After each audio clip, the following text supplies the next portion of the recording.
Welcome to the Winning Edge podcast, where we share focus, fueling, and faith-filled stories and strategies to give young athletes the tools they need to become the best version of themselves as athletes and individuals. What you eat and how you think can transform your athletic performance and overall well being. Whether you're an athlete, coach, or fitness enthusiast looking to gain that mental edge and optimize your health, this podcast is for you. We are your hosts. I'm Lindsay, former collegiate athlete, coach, educator, and educational coach for over 20 years, and mom of 2 young athletes. And I'm Stacy, registered dietitian nutritionist of 18 years and also a mom of 2 young athletes. Today, we're talking with Hannah Eboagu, and we are super excited to have her join us because she is a wealth of knowledge and information. Hannah is a performance dietitian based in Dallas-Fort Worth, Texas. She started her own nutrition consulting company called Equipped Wellness, focusing on developing strength-based athletes, and is really aimed at working with free agents to get them back on the field and court as fast as possible through good nutrition. Hannah is a 3-time state champion in girls powerlifting, where she went on to Baylor and lifted on the club team, becoming a judge for the Texas Powerlifting Association. Hannah has a fascinating, faith-filled, and athletic background that we're excited to share with you today. Hannah, great to have you, and thank you for being here with us today. So excited to be here. Thanks so much for having me. Well, I feel like we didn't do justice in your introduction. I need you to tell people, because this is one of the reasons why you and I really connected. So we met recently at the Fresh Produce Consumer Connect. It's my first chance to meet you, and it was so wonderful. And I was learning about your background, your educational background and sports background. Can you tell our listeners a little bit more about kind of your story? Yeah. Okay. So I don't even know where to start, but growing up, I was a dancer and absolutely loved that. That's kind of what started my athletic journey. But I just wasn't like the typical dancer body. And so I knew that wasn't something that I was going to go into at all. I had an injury that happened early, an injury that should have never happened. I broke my hip, got into powerlifting. Was just weirdly naturally good at it. Just like lifting weights and throwing weights around was just like the thing. And did so well at that. Went on, did that in high school, did it in college. I went to Baylor University because I wanted to study ministry, not because of nutrition. I did not know that there was such thing as being a dietitian. When I got to Baylor, I was actually a special education major and loved that community. Went into Baylor, was like, hey, I don't know if teaching is where I want to be. But was still lifting at the time. And so I took some career advising things, found that nutrition, I could get a degree in nutrition and become a dietitian, did that. Never in a million years did I ever want to open up a business. I even wrote a whole college paper about why I would never go into private practice. I now kids are funny that way, are they not? Oh, no, the Lord's got jokes. I think he's the best comedian in the entire world. I now teach that class at Baylor, nutrition and business.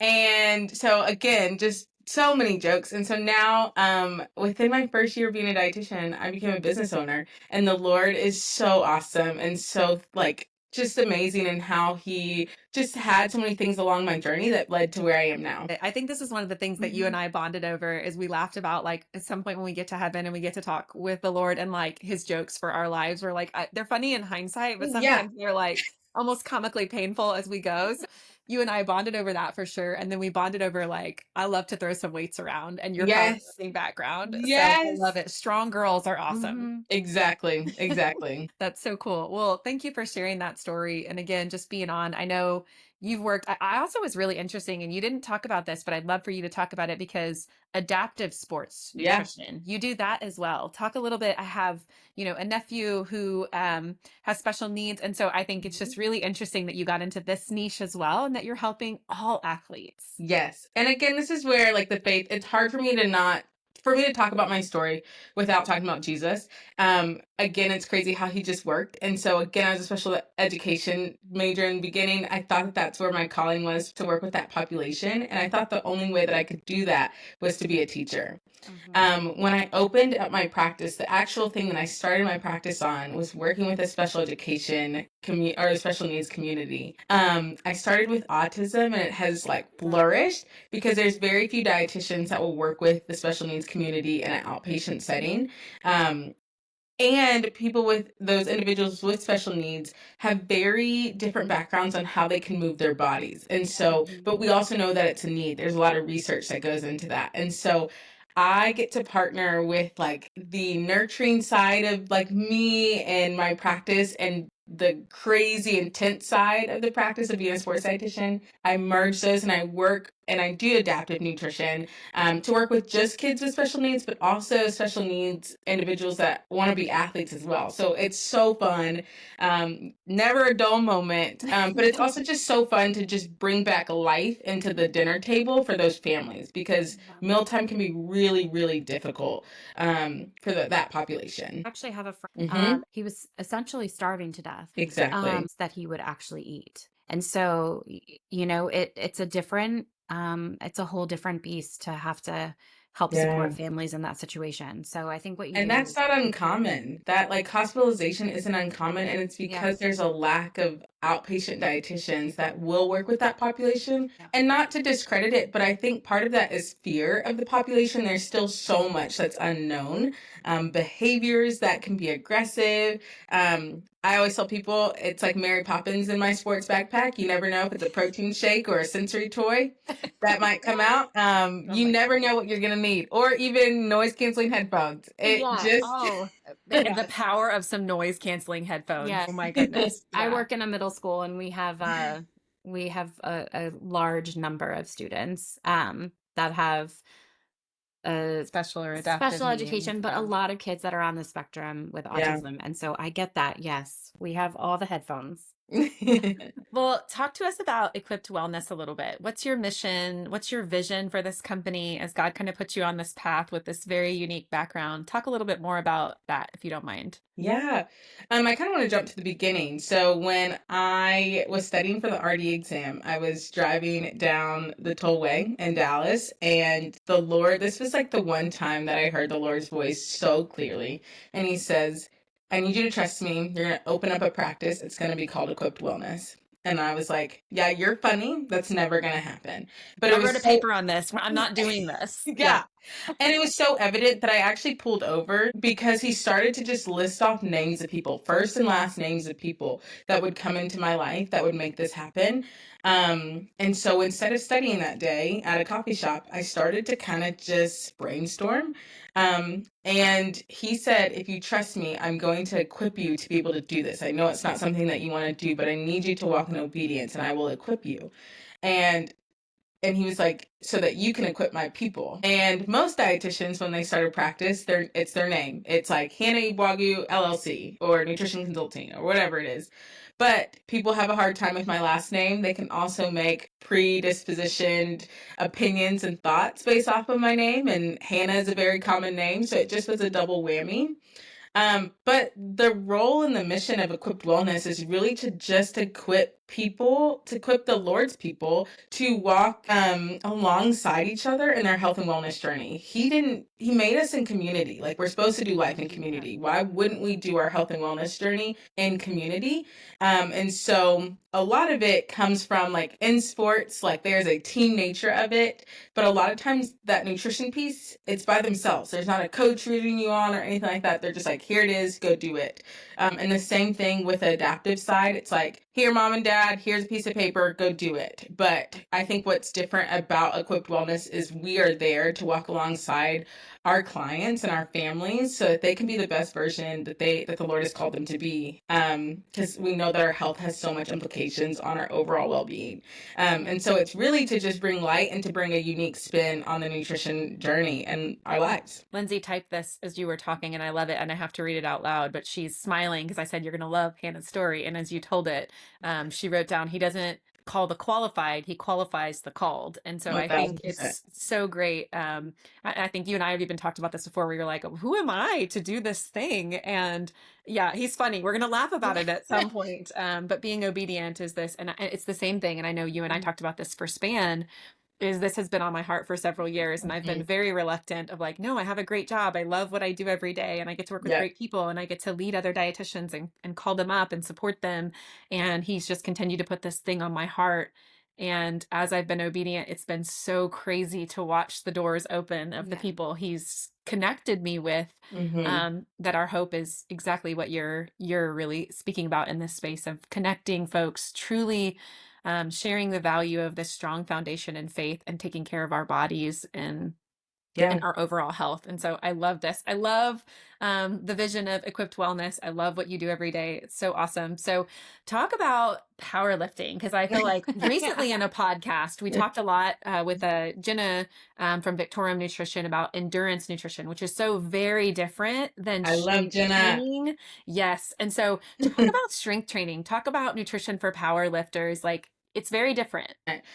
So with endurance, you see that it's like feed, feed, feed all the time. Like you cannot get enough food. And it's always a push on carbs, because carbs is our main energy source. It's still ours in powerlifting, but we push protein. And you'll see the difference. And even the supplement world, they're pushing the goos and the chews and all that. But then on the powerlifting world, we're creatine, protein powder, BCAAs, like all the different things. But I think powerlifting is kind of an enduring sport just as much, and it's an empowering sport, especially on the female side. Most females, especially females that I've coached or have worked with in the past, they're like, oh, I'll never be able to lift that. Oh, I can't. There's so much power in a female's body and so much strength in there. And a lot of times women don't tap into that until they're pregnant or giving birth. And they see it on that side. But I'm like, if you can tap into that now, it makes all of these other things so much easier. And it's a mental game. Just as much as running is, it's 1000% a mental game. I tell people all the time, um, you can lift and do things if you weren't so checked out in your head. Like if you could check out for just a second and put that aside and just walk up to the bar, walk up to the platform and just do it, Nike, I think that you would shock yourself. And so I, like my coach, when I first started, he would never let me know how much weight was on the bar. And he would just go, do it. And I would walk up there, and it was like the tactics of even at a meet, he would turn me around while they were loading the bar because you have to write it down ahead of time. And I'd walk up there and do it. But if you knew about it ahead of time, You'd overthink it. you'd overthink it. And women are the greatest overthinkers, right? So Yeah. it is our second full-time job. So I think 1000%. weightlifting is becoming a new thing though, because when I started powerlifting in middle school, everybody was still under the mindset of you're gonna look like a man, like this is a man's sport, like you're not gonna like it's your body's gonna change for the worse.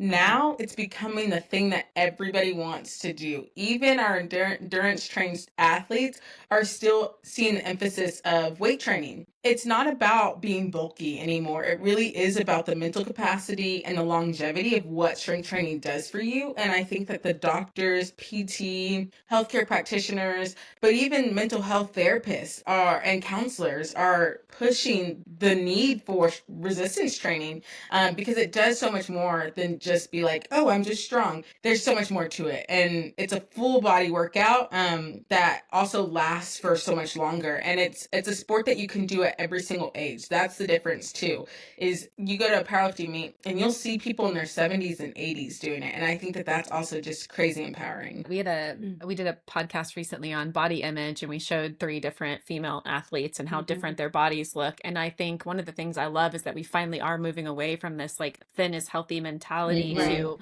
truly what the science is supporting, which is like lean muscle mass is the single greatest predictor of longevity and health. And so I think we are seeing people embrace it a whole lot more, Hannah, where they're like, okay, I want to not just be fit, I want to be strong. Strong. And I also, I laugh, I always anecdotally think about this story, but I had an ex-boss who was a Marine, and he would say when they were training Marines, they trained them mentally, right? And so it was always this like, what the body thinks it can do, you've actually got 10% more. Yep. And so it's like training your mind to push past that, to your point, whether it's not looking at the weights and just doing the work. Yeah. I love all the wisdom you share. Well, It's and I awesome. think does connect to your body image and your perception of how you look based on, what society says that we should look like. Because, I grew up, my dad was a bodybuilder.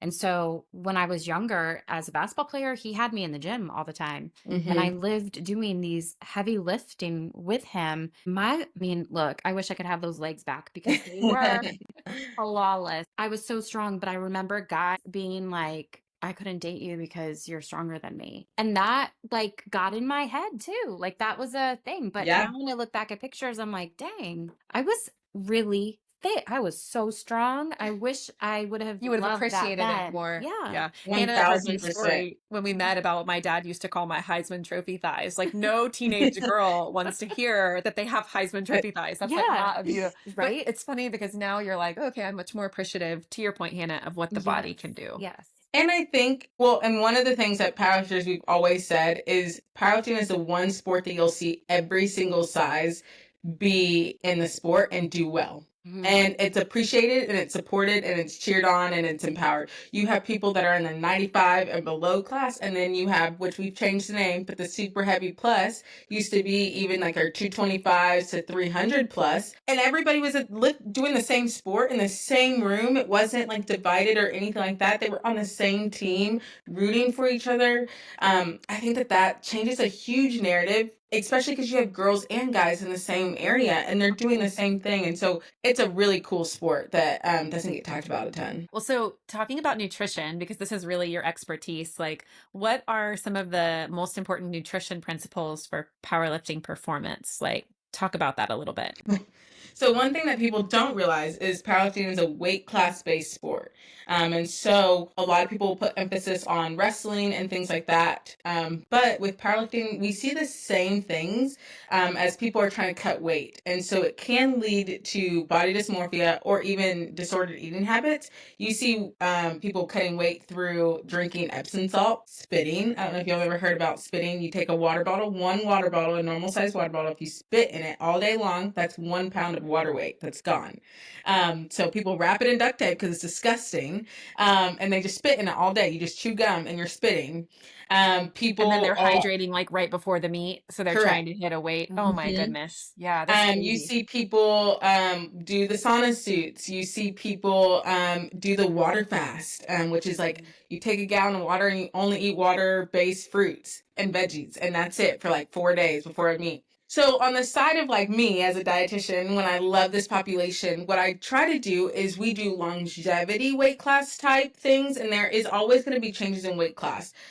But we can see long term, where could the change happen and how could it happen quickly, while still making sure we're not decreasing our strength. Because if you cut weight too fast, your performance typically goes down to about 10 to 15%, which matters a ton when you're trying to hit a PR every time you lift at a meet. So of course you're pushing your protein and you're pushing your supplements to make sure that those are integrated. You're really watching your sodium intake more than anything, because water weight, we hold a lot of water weight. And so that week or two before, we're really reducing our sodium. And it's from a dietitian's perspective, you kind of think of it as like a kidney dialysis patient that doesn't need all that sodium. And so what are you excreting out of their diet and making sure they're getting more of? And so you're reducing their sodium intake, but you're also making sure that they're still seasoning their food so it tastes good. You're still making sure that they're eating fruits and vegetables. People get really weird about going to the bathroom, like having our bowel movement right before a meet. And so laxatives are something we push hard. But so then people will minimize the amount of fiber that they get because they're like, it's hard for me to go to the bathroom. So then they decrease that. But we all know as dietitians that we're super deficient in the amount of fiber that we get. And so as a dietitian, I'm pushing, how do we keep a well-balanced diet by staying within our weight class and increasing our strength so that we're not having to fluctuate our weight as a ton. And so that can look different in a ton of different ways. It really depends on what weight class that person is, how close they are to maybe dropping or bumping up one. But really pushing the outside of the season, that is when we want to change our weight class and change our body composition, and not during the season. And so hydration becomes a huge factor in all of that as well.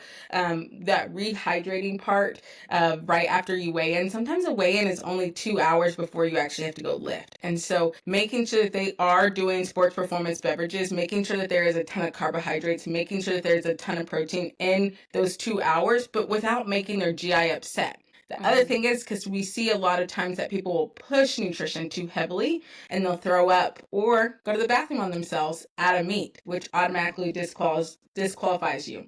There's a lot of craziness that goes into the powerlifting sport. Well, and I want to stop for a second because I do want to talk about and I think about this so much when I think about low carb diets. And, you mentioned reducing sodium, because I'm not sure we always talk about the science of this, but when you consume a lot of sodium, this is for athletes or healthy individuals, your body is going to hold excess water to dilute the amount of sodium in your bloodstream and have a healthy balance. And so sodium creates a water retention opportunity, which is not what you're trying to do with your athletes. But I also want to talk about low carb because I think I see so many athletes who cut carbs and then they're like, oh, I lost 10 pounds. And one of the things I always tell athletes is for every molecule of glycogen, which is the stored form of glucose or simple sugar, you hold 3 molecules of water.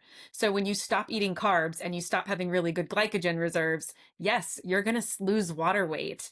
But does that mean you're well hydrated? Does that mean your muscles have the reserve of fuel that they need to tap into when exercise gets really hard? So I love that you talk about this, Hannah, and it's kind of like, you want them to do it in a healthy, sustainable way. You don't want them to do it in a way that's like not going to improve their performance. Exactly. And if we go to a low carb thing, this is one thing that I push, especially on the adaptive side. If you go to low carb, you're affecting your mental health as well, because your carbs are the main source of energy fuel that our brain uses to function, right? So if we are going low carb, we're decreasing the amount of energy our brain is using. And so the alertness that our athletes are seeing, the acuity that they're seeing and able to function with, people don't realize that they use their brain in a sport. Yeah, you use it. And so if we go low carb, you're actually affecting not only your mental health, but your mental acuity and alertness when you're performing, whether that's even if it's just lifting weights or even if it's on a team-based sport and you're a soccer player, a football player, basketball player, all of that is affected if you go low carb. And I appreciate that you said that so much because, I mean, I just don't know if everyone knows that the connection with your brain acuity and your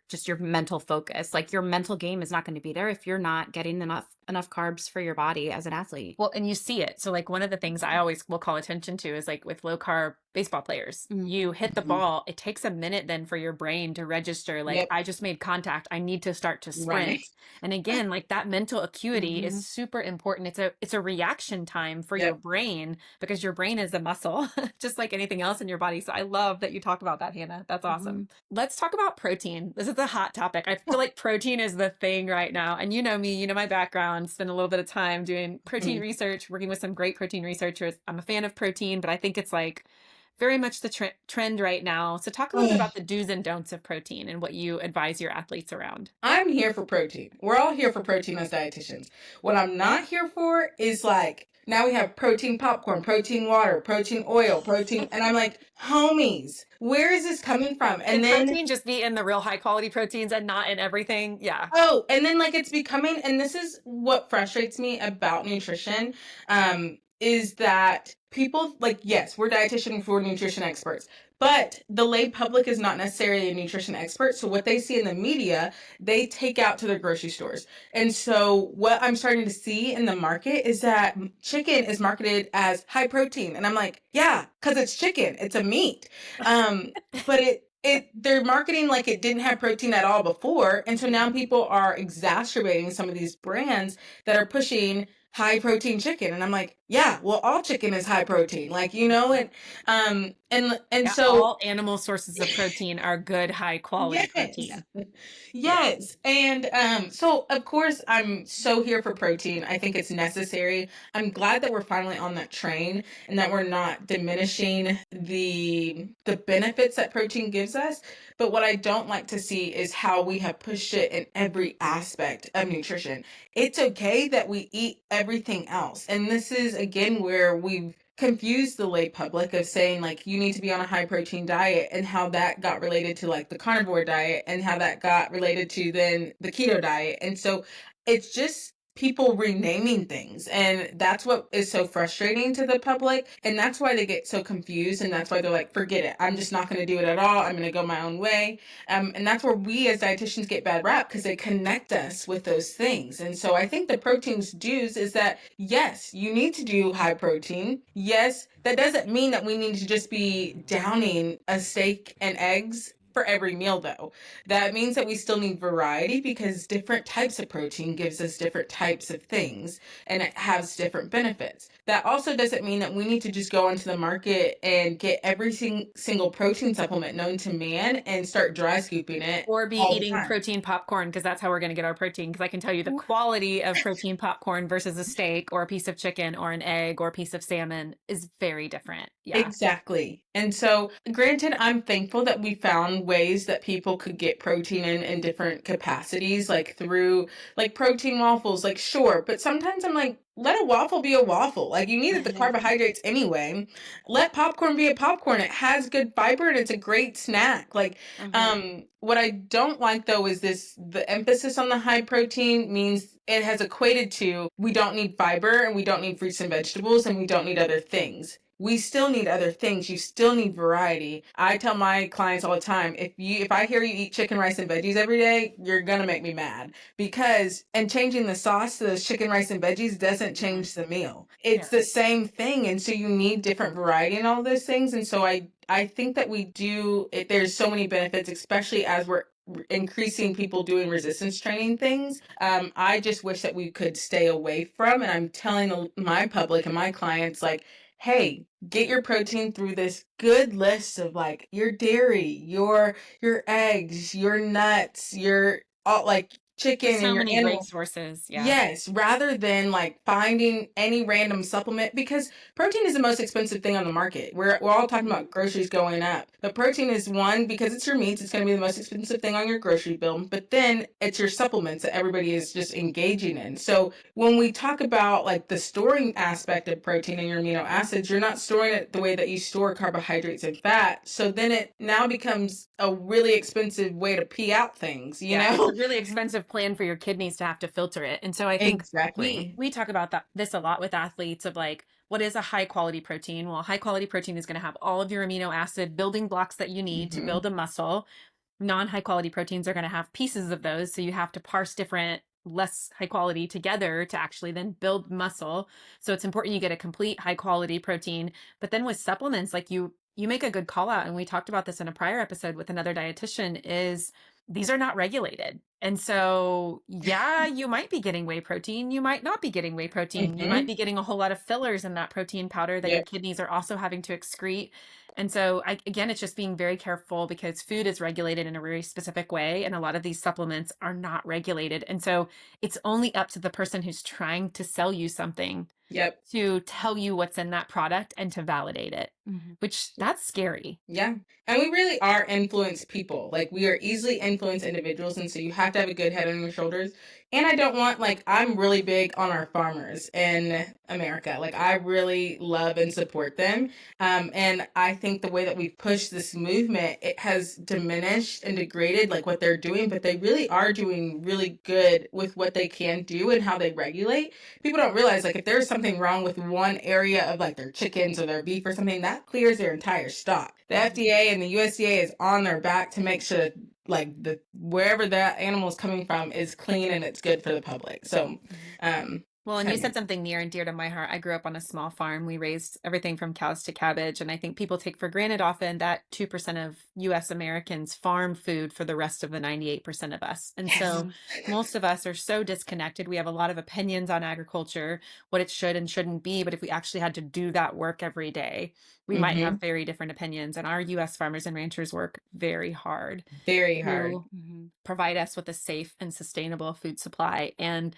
they're great stewards of the land. Oftentimes those properties have been passed down for multiple generations. And so thank you for calling that out. We don't talk about that often, but I think it's really important for us to think about. And you can always talk to, thank a farmer, reach out to a farmer or a rancher. I guarantee you they will respond to you. Yeah. Go see what it's like. It's really hard. It's definitely not easy. Well, let's talk about some common mistakes that you see powerlifters make and how can they avoid them. So, and not even just powerlifters, like I'd love to ask this question because I'm thinking about a lot of my athletes who are in the off season right now and they're like, "Oh, I'm trying to get big in the off season." Talk about what to do and what not to do in the off season if you want to gain muscle mass. I would say that this is exactly the time that you should be working with a nutrition professional or just working on your nutrition. The conditioning season is the best time to do it. So this is everybody, and I'm big on individualized nutrition. And so this is where I want to meet with my athletes or my teams and say, this is what you need and this is what a performance plate looks like for you, and talk about periodization. This is a lot of people's off season, everybody pretty much except for baseball. And so this is when I would say, hey, at this time, let's try to get in this amount of calories, see how our GI is going to affiliate with that. Let's work our way up to it. You have a lot more leeway and time, especially for our student athletes. So we're going to talk about like, hey, this is the timing of when I should be waking up and getting in my first meal. Again, this is when we talk So you're about telling our athletes they can't keep skipping or having a crappy breakfast. Sorry for the word, but I'm like, this is what happens so often is they either have no breakfast or a terrible breakfast, but yet they're trying to bulk up. Yes. And ladies, my favorite thing about breakfast is dinner for breakfast is better than breakfast for dinner. It is so easy. It's so much more easier to get an athlete to do dinner foods for breakfast than it really is to do breakfast foods these days. And so if someone is wanting pizza for breakfast, I have an easier job of trying to make that pizza work within their meal plan rather than being like, okay, well, I'm going to try to force you to have this Greek yogurt and fruit and oatmeal and all that stuff, which they don't like.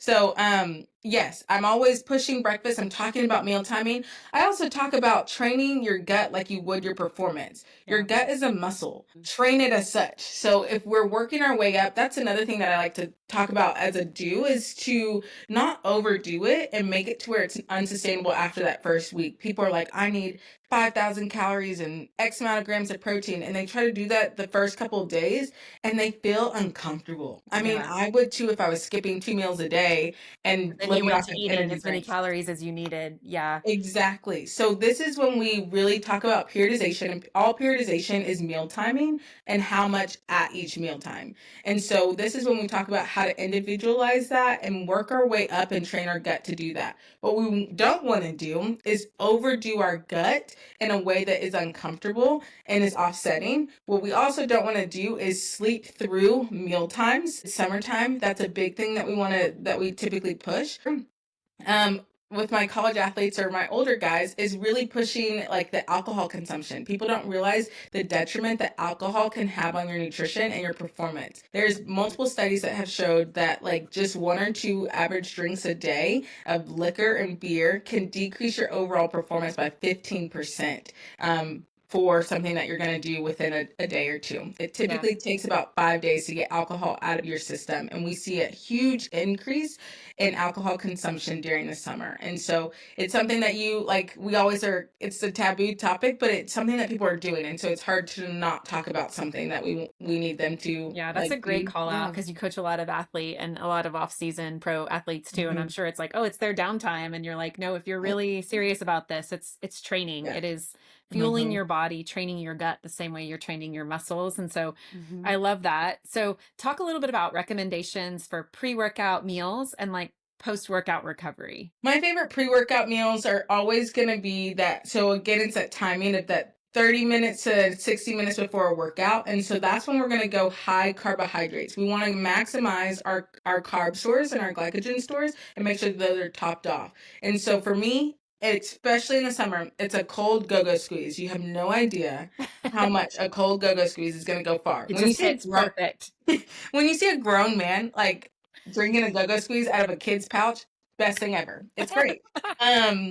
This is also where I love like a quick quesadilla roll up, like a little bit of cheese. It's not hard on the gut. It gives them a little bit of protein. We're seeing that we don't just want carbs right before a meal. There's a lot more research that says a little bit of protein, but it's hard to kind of find a protein that's not tough on the easily gut. digestible. Yes. Yeah. And so one of the ways is like for me and that I've seen with athletes is cheese. Because dairy is hard typically, especially yogurt. People are like, oh, I'll just do a Greek yogurt. I'm like, that's a lot. Well, and dairy's my favorite because like I like to brag on it a little bit that it's like carb, protein, and fat. It's got all the macros in it. Exactly. And so I have been doing a lot of like tortilla cheese, just like roll-ups. They do really well in the summer heat. We're in Texas. It's stupid hot. So it makes it for an easy go snack. And then I love also just some fruit snacks. Fruit snacks are another one of my easy favorites and go-tos that are just quick and easy and that can be traveled really well. My post-workout snacks, this is where I get a little fun. I love beef jerky. Beef jerky is one of my favorites, especially again in the Texas sun. I do a beef jerky and a pickle. Ooh, great That's sodium replacement. Yep, great yes. electrolytes. Works. Beef jerky and a pickle is one that I'm pushing at some of my schools right now, and the guys are going crazy for it right after a workout because it's something cool As long and as they're something not that's dry cool. scooping protein. Did you hear about that whole thing? Oh, Oh, God. you just and creatine, you just put it in your Yeah. mouth, shake it up with a little water, and I'm Oh, like, Disgusting. okay. okay, if your athletes are doing that, please stop. Yes, especially if they're doing it with pre-workout supplements. Like I Ugh. am not a fan. You'll always hear me say this. This will be the one supplement that I typically bash is a pre-workout supplement. One, because they are the one that's most non-regulated at all. Mm. And we've seen a couple lawsuits of there being traces of drugs in Unwanted things in Yeah. the yes. yeah. And so it has caused athletes in the past to fail drug tests and ruin their career. Be disqualified, ruin their collegiate or ruin their professional careers. Yeah. And I think, again, it goes to these are not well regulated. Do you want your Yep. kiddo taking something not well regulated? Oh, no. When I heard Mhm. of the whole dry scooping thing, I'm like, that is disgusting, number Yeah. one. And number two, like, Oh, people love it, Stacy. People ugh, love it. that's crazy to me. But definitely what you're saying is post workout, get you some protein in, some good high Yes. quality And protein. quick. It's like all about timing here as well. We want to make sure that we're refueling as fast as possible. And so that's a great way to do it right now. We actually are doing this at one of my football camps. We're gonna do pickle snow cones. And then we're gonna do Yeah. PB&Js. And so it's just a good way to cool off because they have 2-a-days. And so we've integrated the pickle juice so far so that they're excited about it. My Oh my son has a giant bottle. There's a gas station like right by his baseball training facility, and they have these giant bottles of pickle juice. And so he's got one at his dad's house, he's got one at my house, and literally I bring it in the cooler on tournament weekends now because he just Yep. wants his shots of pickle juice. So Yeah, he it's Oh, great. I You get see it it in at the a lot of gallons. college refueling stations. If you actually pay attention, we go down the stadium floor for Texas A&M. We love some Aggie baseball, and you'll see right next to their hydration Mhm. stations pickle juice shots. And Yep. so it's really interesting. I love that you share that, Hannah, and I love your creativity when you come to this, like making Yeah. food fun for these athletes because it Yeah. can sometimes. Especially when you've got really competitive athletes and they are trying to build muscle or they're burning a lot of calories, Hmm. it can feel a little bit like a chore to get Yeah. all Yep. that nutrition in. So making it fun Yeah. is important. And it's my biggest thing is food is way more than just fueling. It's cultural, it's community, it's it's friendship, it's so much more. It's so much more than just fueling. And so however I can get my athletes to see that is the way that I want to. And to have a really healthy relationship. And that goes Yeah. back to our body image podcast of like, yes, food is fuel. Um, Again, it's so much more. And to just know also that like it's a tool for you to use, right? It shouldn't Yep. have the control over you. You definitely, yeah. So I love So, that. and I want to ask you because this is something that I think, maybe other people would be interested in knowing your perspective on it. What should you look for to indicate that a current nutrition plan isn't working? I would start to one, I would give it time. That's one thing that people don't do is they're like, oh, I'm gonna just do it for a week and then it doesn't work and then they see it too hard. One, give it time. But then two, if it's what you can see is if it's not working, is one, if your progress is slowing down, if you ever feel too heavy when you're lifting or running, I always think cardio is a great way to see if something is not benefiting you and your fuel plan. So that's one way. But then also if you're GI distress, if you're feeling heavy, if you feel like you have to go to the bathroom all the time, if you're not going to the bathroom at all, those are some great parameters. But then also if your sleep routine is off the wazoo, that's also a way that you might be under or over fueling. People minimize the impact that sleep has and that sleep and nutrition go together. And so I think that those would be like my 4 ways of evaluating if a fuel plan or meal plan is working for you. Well, bust out the Bristol stool chart, even though dietitians do love to talk about Oh, that. But like my kids want to crawl under something when I'm like, No. Yep. how are your GI habits? Are they healthy? Are they whatever? But I'm like, it is the number one best way to tell if your food and nutrition game plan, and I love that exactly. you talked to that, is working for you. Are you regular? Yeah. Are you regular? I love that. That's a great Yeah. question. What else, Lindsay? I feel Oh like my you probably have gosh. other I don't questions know. I that do you have want to so know. many. I have so many questions for you. Okay, so you mentioned something earlier about vegetables, and so I Mhm. want to just come back to this because I think that for younger athletes, that don't really love the vegetables, and we're always trying to, get that in for our kids. How can you increase the intake of nutrient-dense foods like vegetables within the calorie and macro goals? Yeah. Okay. So this is actually something that I have a lot of hot takes on. There are hundreds of fruits and vegetables out there. We get so fixated on like five, and it's typically the same five that you keep in your house. When you're working with kids, their taste buds are changing more than the adults. They typically overturn every couple hundred days. And so even if you've tried something in the past, one, you have to retry it. But also, if you don't like it, stop forcing yourself to eat it. And also on top of that, we forget that you can season things. It like people get so tied up in like, oh my gosh, ranch is so fattening. My kid can't have ranch. Okay, fine. But like they're eating a vegetable. Like let's see it as point blank as a child, like that they are getting a vegetable in or a fruit in that they might not do it in the past. And some people are like, my kid won't eat apples unless I have peanut butter or caramel. Okay, fine. Let's start somewhere. They're getting And vitamins, minerals, antioxidants, phytochemicals, like what they're getting in return for a little caramel will not kill them. Yes. And we can like slowly backtrack it. And I think that this is where the more adaptive nutrition comes into play because we deal with so many food aversions. You start somewhere and you build on that. But then also try things outside of your wheelhouse. Like look up fruits and vegetables that you didn't grow up with, that weren't like produced in your area that you can trial. That might be a little different. Figure out like now we have social media and these things that can help you with recipe development of like, hey, here's this new sweet potato recipe. My kid like didn't love sweet potatoes, but now they're like loving it because I do it this way.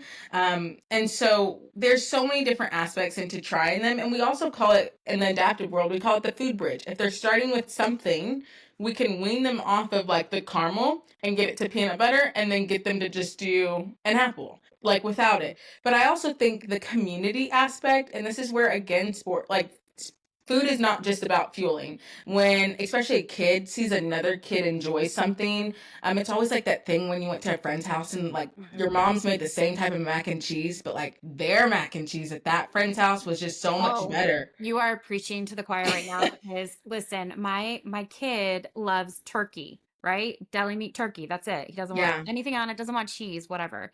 We go to a baseball tournament and one of our teammates' moms made homemade chicken salad. And the kids were, they ate the whole, Feeding off of brought it. a whole storage container of it and they all were just tearing it up. Yep. And we're all like, they don't eat that at home, but they ate it together. So they had that experience. So now I can make chicken salad at home. I have her recipe because apparently mine's not the same. So exactly. So it's about community and mirroring. And so, but and this is where it also comes down to the parents. Like, what are you mirroring? Like, are you eating the vegetables? Are you preaching this? Are you practicing what you preach? Kids are big into that. Like they just copy. They're just mirror images. And that's how they're developing and learning their environment. And so you have to do exactly what you're asking them to do, or like bring them along into the process of like, hey, like let's go to the grocery store. One that I do think that we need to get back into that and taking our kids to the grocery store with us, letting them pick out something that sounds enticing to them. Figure out how you need to cut it, make it, prepare it, whatever it is. But now they picked out something and they're more likely to try it. So I let mine pick the recipes for the week. So you always see my meal planning on our calendar and I will ask them like, okay, what are we eating this week? And they'll tell me what the menu is. And I'll control how it gets prepared or what the ingredients are. But like, they'll tell me, oh, we're having this on this night, this on this night. And I'm like, okay, you picked it. So you're going to eat it. Sometimes I have to dial them back. I'm like, no, we're not having crawfish and we're not lobster this week. I'll be like, okay, let's modify that. But I love that you pointed out how kids' taste buds change every 200 days because I'm going to use that with my oldest in particular. I'd be like, baby, your taste buds have changed. It's been 200 days since you had that broccoli. So we're going to try that again in a different way. Yeah. Well, and talk about, Hannah, we talk about this as dietitians. It can take like 15 to 17 exposures for a kiddo to like a food. Think about that as an adult or a child. And it's, again, their taste buds are changing. So if you tried it one time, cool, you've tried it one time, prepare it a different way, try it a different way, without forcing it, I will say. And this is where, Hannah, I love your advice. And I think we talked about this too. I have a massive food aversion to green bell peppers. because my dad loved them and he was just adamant that I was going to love them too. He put them in my scrambled eggs. He put them on my sandwiches. Like we had them as he put them in everything. And I, to this day, just cannot stand them. And so don't do that to your kids. No. No. And I think like at some point you have to, that's another thing is you do have to listen to them completely and like fully hear like, hey, this is not for me, mom. This is not for me, dad, whatever it is.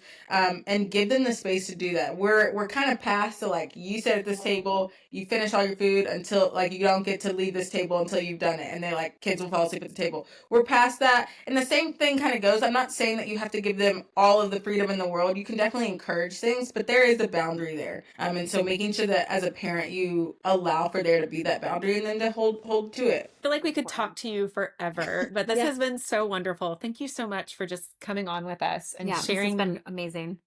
Lindsay's over here taking Thanks notes, for having me. which I hope our parents are too, and I hope they loved it. And we may have to have you back sometime to talk even more about this space. But thank you so much, Hannah, for the time. Yeah, thanks so much for having me. Stay tuned for future podcasts where we will bring on exciting guests in the sports world, highlight spotlight coaches, athletic directors, former and current collegiate and professional sports players, sports dietitians, psychologists, and more.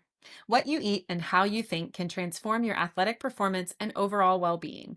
Whether you're an athlete, coach, or fitness enthusiast looking to gain that mental edge and optimize your health, this podcast is for you. Make sure to follow us on all of our social media channels, including TikTok, Instagram, Facebook, and X at @span_athletics for exclusive content. Until next time, stay faithful, stay fueled, and remain focused on your goals.